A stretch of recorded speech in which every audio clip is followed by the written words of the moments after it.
ఈ మొత్తం total episode అంతా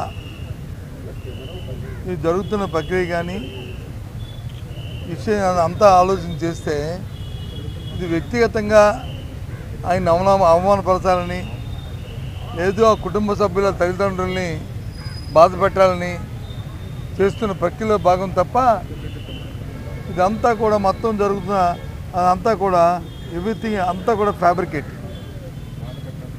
వాస్తవం కానిది, వాస్తవాలు లేనివి.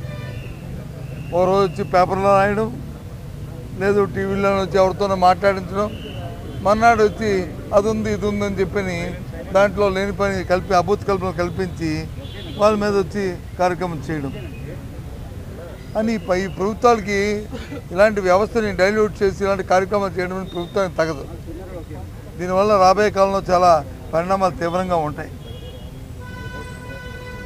అందుకు నేను చాలా సందర్భాల్లో మేము చెప్పాను కూడా, వాస్తవికత ఉన్నప్పుడు ఏ కార్యక్రమం చేసినా పర్వాలే, కానీ అవాస్తవాన్ని వాస్తవంగా మలిచి చేసి వాళ్ళు ఇబ్బంది పెట్టాలి, వాళ్ళని అవమానపరచాలి, వాళ్ళ కుటుంబాలను బాధపెట్టాలి, వాళ్ళ అభిమానులను బాధపెట్టాలి అని చేసే కార్యక్రమం మాత్రం మంచి సాంప్రదాయం కాదనేది నా తాలూకా అభిప్రాయంగా మీకు మనవి చేస్తున్నాను. అయినప్పటికీ ఆయనకి మనదని చెప్పాం, ఎప్పుడైనా న్యాయం ధర్మం గెలుస్తుంది, ఏ ఇబ్బంది పడొద్దని అని చెప్పి రావడం జరిగింది.